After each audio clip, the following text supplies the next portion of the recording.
ఓం మహాగణాధిపతయే నమః. ఓం గురుభ్యో నమః. ఓం శ్రీమాత్రే నమః. పరమేశ్వర స్వరూపమైనటువంటి జ్యోతిష, వాస్తు మరియు ఇతర అనేకమైనటువంటి శాస్త్రములను మనకు అందించినటువంటి మహర్షులకి నమస్కారం. హయగ్రీవ హయగ్రీవ హయగ్రీవేతి యో వదేత్ తస్య నిస్సరతే వాణి జహ్నుకన్యా ప్రవాహవత్. అరుణాం కరుణాతరంగితాక్షీం ధృతపాశాంకుశపుష్పబాణచాపాం అనిమాదిభిరావృతాం మయూకైః అహమిత్యేవ విభావయే భవానీం. శ్రీమాత్రే నమః.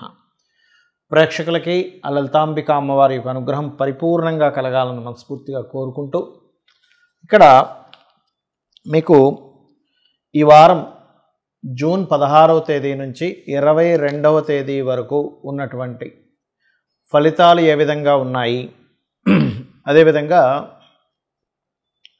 ఈ యొక్క చక్రంలో ఈ 22వ తేదీ నుంచి 16 నుంచి 22వ తేదీ వరకు ఉన్నటువంటి గ్రహస్థితి కనుక చూసుకున్నట్లయితే, శని కుంభరాశిలోనే సంచరిస్తుంటాడు. ఆయన ఈ మీనంలో రాహు, కన్యలో కేతువు, జీవకారకుడైనటువంటి గురువు వృషభంలో, ఇవి స్టాండర్డ్గా ఉంటాయి, ఈ వారంలో మారేవి కాదు. మరి మిగతా గ్రహాలు ఏమిటి పరిస్థితి అని చెప్పి చూసుకున్నట్లయితే, కుజుడు మేషంలో, అంటే వృషభ రాశిలోకి వెళ్తున్న కుజుడు వెళ్ళబోతున్నాడు. అంటే అప్పుడే వెళ్ళలేండి, జూలై 13వ తేదీకి వెళ్తాడు. అయితే రీచ్ అవుతున్నాడు అన్నమాట ఆయన. అయితే ఇక్కడ మరొక విషయం ఏంటంటే, రవి, బుధ, శుక్రులు ముగ్గురు కూడా చూసుకున్నట్లయితే ఇట్స్ వెరీ క్లియర్, ఈ యొక్క మిథున రాశిలో ఉన్నారు వీళ్ళు. ఈ మొన్నటి వరకు పంచగ్రహ కూటంలో ఉన్నటువంటి వారు మిథునంలోకి చేరుకున్నారు. మరి అదేవిధంగా చంద్రుడు కన్యా రాశి నుంచి ధనస్సు రాశి వరకు తన ప్రయాణం ఈ వారంలో జరుగుతుంది. ఈ యొక్క గ్రహస్థితిని అనుసరించి 12 లగ్నాల వారికి, లగ్నం తెలియని వారు, రాశుల వారికి ఏ విధంగా ఉంటుంది అనేటువంటి విషయం మనం తెలుసుకుందాం. వృషభ లగ్నము, వృషభ రాశి. మీకు ఈ వారము ఫైనాన్షియల్ గ్రోత్ ఉంది, అందులో ఎటువంటి డౌట్ లేదు. కొంచెం ఏంటంటే 16వ తేదీ ఏదైనా పుణ్య కార్యాలు, స్పిరిచువల్ రిలేటెడ్ వాటిలో పాల్గొనేటువంటి యోగం చూపిస్తుంది. షార్ట్ జర్నీస్ ఉంటాయి. కాకపోతే 16వ తేదీ మీరు నిర్ణయాలు తీసుకునే విషయంలో కాస్త జాగ్రత్తగా చూసి నిర్ణయాలు తీసుకోండి. ఇది మెయిన్గా గుర్తుపెట్టుకోండి. అదేవిధంగా కొద్దిగా ఈ అన్నదమ్ములతో, ముఖ్యంగా అన్నదమ్ముల వరుస వాళ్ళతో, అన్నదమ్ములతో వారి మూలంగా కొంత ఖర్చు కానీ, వాళ్ళ మూలంగా కొంత ఘర్షణ వాతావరణం కానీ చూపిస్తుంది. బికాజ్ ఆఫ్ ఇక్కడ 3వ స్థానం మీద కుజుడి యొక్క దృష్టి ఉంది. కుజుడు ఎప్పుడైనా సరే 3వ స్థానం మీద తన 4వ దృష్టి పెట్టినప్పుడు కొంచెం కమ్యూనికేషన్స్, అగ్రిమెంట్స్ రాసుకునే విషయాల్లోని కొద్దిగా జాగ్రత్త వహించాలి. అదేవిధంగా వివాహ సంబంధించినటువంటి విషయాలు, వివాహ నిర్ణయాలు ఈ వారం అస్సలు పనికిరాదు. బికాజ్ ఆఫ్ మీకు 12వ స్థానంలో ఉండేటువంటి కుజుడు, దాని మీద శని యొక్క దృష్టి ఉన్నందుకు వివాహం అయినటువంటి వారు వారి యొక్క జీవిత భాగస్వామితో లేదా పార్ట్నర్స్తోని జాగ్రత్తగా ఉండాలి. పార్ట్నర్షిప్స్ చేరడం కానీ, వివాహ సంబంధించిన విషయంలో కొన్ని మార్పులు రావడం కానీ, ముఖ్యంగా వృషభం వారికి పార్ట్నర్షిప్స్ చేయలేటువంటి యోగం బలంగా చూపిస్తుంది. అలాగే మరొక విషయం ఏంటంటే, ఇక్కడ అష్టమాధిపతి లాభంలో, అంటే అష్టమాధిపతి లగ్నంలో ఉండి లాభాధిపతి కూడా అయినందుకు కొద్దిగా ఈ సమయం ఏంటంటే లాంగ్ టర్మ్ మ్యూచువల్ ఫండ్స్ కావచ్చు, ఇట్లాంటివి ఏమైనా తీసుకునేటప్పుడు, ఎందుకంటే షేర్ మార్కెట్ అనేటువంటి చాలా ప్రమాదకరమైనటువంటి విషయం. డైలీ ట్రేడింగ్ చేసే వాళ్ళకి ఒకటే చెప్తాను నేను ఎప్పుడు కూడా, జాతకంలో యోగం అంత బలంగా ఉన్నప్పటికీ, మీకు ఎంత ఎక్స్పీరియన్స్ ఉన్నప్పటికీ కూడా చాలా జాగ్రత్తగా చేసుకోవాల్సిన అంశం అది.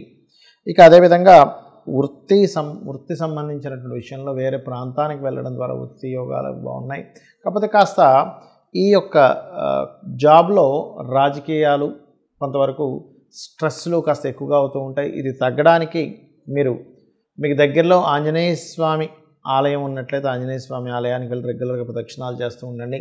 వృత్తిలో ఇబ్బంది అనేటువంటిది ఉండదు. కాకపోతే ఈ వారం మీకు ఫైనాన్షియల్గా మంచి గ్రోత్ ఉంది. 3 గ్రహాలు 2వ స్థానంలో ఉన్నాయి కాబట్టి, సో డోంట్ వరీ. కాస్త వాహనం మీద వెళ్ళేటప్పుడు కొంచెం జాగ్రత్తగా వెళ్తూ ఉండండి. బికాజ్ ఆఫ్ వాహన సంబంధంగా తొందరపాటు పడి ఏదో రోడ్లు దాటడం, ఒక్కోసారి అందరూ అనుకుంటారు నేను బండి నడపనండి అంటారు. కానీ నేనేమంటానంటే, మీరు బండి నడపకపోయినా మీరు ఒక దగ్గర నిలబడితే బండి వచ్చి మీకు ఏదైనా ఇబ్బంది కలిగించగలదు అనుకున్నప్పుడు మాత్రం ఆ విషయంలో కూడా జాగ్రత్తగా ఉండాలి మీరు. ఈ జాగ్రత్త తీసుకోండి. ఇక మీరు చేయవలసిన దేవతారాధన గణపతి యొక్క ఆరాధన ఎక్కువగా చేయండి. కేతుగ్రహం దగ్గర దీపారాధన చేయండి అనేది చాలా బాగుంటుంది. మీ అందరికీ కూడా ఈ వార ఫలితాల్లో ఎండింగ్లో చెప్పేటువంటిది పూర్తిగా వినండి. ఫస్ట్ ఆఫ్ ఆల్ ఏంటది అంటే, ప్రతి వ్యక్తికి కొన్ని భయాలు ఉన్నాయి. ఏమిటా భయాలు? జాతక చక్రంలో సర్పదోషము లేకపోతే ముఖ్యంగా కాల సర్పదోషం ఉంది అనగానే అమ్మో నిన్న నా జీవితం ఇంకా అయిపోయింది అనుకుంటారు. కానీ అది పూర్తిగా తప్పండి. నేను 140 మంది ప్రెసిడెంట్ల జాతకాలు రకరకాల దేశాల వారీగా తీసుకొని వాళ్ళ జాతకాలు తీసుకున్నప్పుడు దాదాపుగా 90% ఆఫ్ ప్రెసిడెంట్లకి కాలసర్పదోషం ఉంది. దానికి సమయంతో సంబంధం లేదు. గ్రహాలన్నీ ఒకవైపు ఉంటే రాహుకేతువులకి యువతల వైపు ఏ గ్రహము లేకపోతే దాన్నే కాలసర్పదోషం అంటారు. కాబట్టి నేను అనేది ఏంటంటే, ఇక్కడ మన జాతకంలో ఏదో కాలసర్పదోషం ఉందనేటువంటి భయం పెట్టుకోకండి. కాలసర్పదోషం ఉన్నటువంటి ఒక వ్యక్తి దేశాన్ని వెళ్తున్నప్పుడు మీరు మీ జీవితాన్ని చక్కదిద్దుకోవడంలో కానీ మీకున్నటువంటి ప్రాబ్లమ్స్ తీర్చుకోవడం కానీ పెద్ద విషయం కాదు. ఇది గుర్తుపెట్టుకోండి. నేను మన మధ్యన ఉన్నటువంటి మెగాస్టార్ గారి జాతకంలో, చిరంజీవి గారి జాతకంలో కూడా కాలసర్పదోషం ఉందని చెప్పాను. ఆయన ఏమైనా చిన్న వ్యక్తి చెప్పండి. అదేవిధంగా 140 మంది దేశాల్లో ఉండేటువంటి ప్రెసిడెంట్ల జాతకాల్లో ఉంది, నేను చూశాను. So don't worry. అంటే ఫస్ట్ ఆఫ్ ఆల్ మనకెప్పుడు జ్యోతిష్ శాస్త్రంలో ఈ భయాలు పోవాలి. భయం పోతేనే అమ్మవారిని పట్టుకొని మనం ధైర్యంగా ముందుకు వెళ్తే మనం ఏదైనా సాధించగలం. కాబట్టి ఈ కాలసర్పదోషం ఉంది కాబట్టి నేను ఎందుకు పనికిరాననేటువంటి భయాన్ని తీసేయండి. అయితే చాలామంది అంటారు, ఏమంటే మరి దీనికి ఏమైనా పూజ చేసుకోవాలా? కాలసర్పదోషం అనేది కాలానికి ఆపాదించబడింది, జన్మజాతకానికి కాదు. సరే మీకు ఏదైనా అనిపిస్తుంది, ఏమంటే నాకు దీనివల్లే ఇబ్బంది వస్తుందని అనిపిస్తుంది, సింపుల్గా ఏం లేదు, కాళహస్తికి వెళ్ళి ఆ ఈశ్వరుణ్ణి దర్శనం చేసుకొని, ముఖ్యంగా చాలామందికి తెలియని అంటే ఒక చిన్న ఇదేంటంటే, కాళహస్తి అంటే ఎంతసేపు రాహుకేతు పూజలే అనుకుంటారు. కాదు, మీరు అక్కడికి వెళ్ళడం వల్ల పరమేశ్వరుడు అనుగ్రహం జరుగుతుంది రాహుకేతు పూజతో పాటు. ఎంతసేపు నేను కాళహస్తికి వెళ్ళి రాహుకేతు పూజ చేయించుకోవడం వల్ల నేను బయటపడ్డా అనుకుంటాం. అది కొంతవరకు అయితే ఈశ్వరుడి అనుగ్రహం కూడా కలిగింది అక్కడ. రాహుకేతువులతో పాటు ఈశ్వరుడు అంటే ఏమిటి? రాహుకేతువులు అనుగ్రహించారు మీకు అక్కడ ఈశ్వరుడిని దర్శనం చేసుకోవడానికి. సరే, నువ్వు ఈశ్వరుడి దగ్గరికి వచ్చావు కాబట్టి నేను మిమ్మల్ని వదిలేస్తున్నాం, పెద్దగా ఇబ్బంది పెట్టట్లేదని రాహుకేతువులు అంటున్నారు. అది మనం పట్టుకోవాలి ఫస్ట్ ఆఫ్ ఆల్. అక్కడ అంటే గ్రహాలన్నీ కూడా మనం గనక పరమేశ్వరుడికో అమ్మవారికో ఆ విష్ణుమూర్తికో శరణాగతి కనుక చెందినట్లయితే అవి మనల్ని ఎక్స్క్యూజ్ చేస్తాయి చాలా మట్టుకు. అంటే మరీ దారుణమైన పాపాలు, దారుణమైన కర్మలు ఉంటే అది కొంత అనుభవించాలండి, దట్ ఈస్ డిఫరెంట్ థింగ్. ఇక రెండవ విషయం, ఏలినాడు శని, అష్టమ శని, అర్ధాష్టమ శని నడుస్తుంది అని టెన్షన్ పడకండి. ఈ సమయంలో పర్టికులర్గా మీరు తీసుకోవాల్సిన జాగ్రత్త ఏమిటంటే, ఎక్కువగా నిద్రపోకండి, శ్రమించండి ఎక్కువగా. అదేవిధంగా ముసలి వాళ్ళకి, ఏజ్డ్ పర్సన్స్కి, భర్త చనిపోయిన వాళ్ళకి, లేకపోతే బాగా కార్మికులకి, కర్షకులకి, మన కిందన పనిచేసే వారికి, వాళ్ళకి ఏదో ఒకటి మీరు ఇవ్వండి. ఖచ్చితంగా ఎటువంటి ఇబ్బంది అనేటువంటిది రాదు. ఇది మెయిన్గా గుర్తుపెట్టుకోండి. ఇక్కడ మరొకటి ఏంటంటే, దీంతోపాటు ఇంకొక భయం అందరినీ వెంటాడుతూ ఉంటుంది. ఏమిటది అంటే, ఏం చేసినా కలిసి రావట్లేదు, నేను ఏం చేసినా కలిసి రావట్లేదు, నా జాతకం బాగాలేదేమో, జాతకం తెలియదు నాకు అనుకుంటుంటారు. ఒకటే గుర్తుపెట్టుకోండి, ఏది చేసినా కలిసి రావట్లేదు అనేటువంటిది మైండ్లో నుంచి ఫస్ట్ తీసేసేయండి. నేను చెప్పేది ఒకటే, మైండ్లో మనకి మంత్రం చేసినట్టుగా అది పనిచేస్తూ ఉంటుంది. మైండ్లో నేనేం చేసినా కలిసి రావట్లేదు, అదొక మంత్రంలో పనిచేస్తుందండి. సబ్కాన్షియస్ మైండ్కి ఉన్న గొప్ప గుణం ఏంటంటే, మీరు ఏది మైండ్లో అనుకుంటుంటే అది మీకు తెచ్చిపెడుతుంది. ఇతనికి ఏది చేసినా కలిసి రాకూడదనమాట అనుకుంటుందా, ఆ మైండ్ అలాంటిది. అనమాట. ఇంక దానికి ఎట్లా అంటే, అది ఒక నిప్పు లాంటిది. నిప్పుకి దీన్ని కాల్చాలి, దీన్ని కాల్చకూడదని ఏమి ఉండదు. మీరు నిప్పుని తీసుకెళ్ళి దేనికి పెట్టినా అది కాల్చేస్తుంది. ఆఖరికి వేద గ్రంథాలను పెట్టినా కాల్చేస్తుంది, ఇంకొక పెంట కుప్పను పెట్టినా కాల్చేస్తుంది నిప్పు. ఇది వేదం కదా, కాల్చకూడదని ఏమి ఉండదు నిప్పుకి. ఎందుకు? నిప్పుకున్న లక్షణం అది. మీరు వినే ఉంటారు, మనకి అనేకమైనటువంటి శాస్త్రాలని 6 నెలల పాటు తగలబెట్టారు. అవన్నీ శాస్త్రాలు కదా, నిప్పు తగలబెట్టకుండా ఉండలేదు. వీడు మంచోడు కదా, వీడికి కాలకూడదు, వీడు మంచివాడు కాదు కదా, వీడికి కాలాలి అనేది ఏముండదండి నిప్పుకి. మన మైండ్ సెట్ ఏదైతే ఉందో, మన సబ్కాన్షియస్ మైండ్ ఏదైతే ఉందో, దట్ ఈజ్ ఒక దాని ధర్మం అది చేసుకుంటూ వెళ్ళిపోతుంది. దాని ధర్మం ఏంటంటే, మీరు ఏది సబ్కాన్షియస్ మైండ్లో అనుకుంటుంటారో దాన్ని చెప్పడమే దాని పని. అంటే నేను మీకు నిప్పు ఉదాహరణ ఎందుకు ఇచ్చానంటే, మంచివాడు వేలు పెట్టినా, మూర్ఖుడు వేలు పెట్టినా అది కాలుతుంది.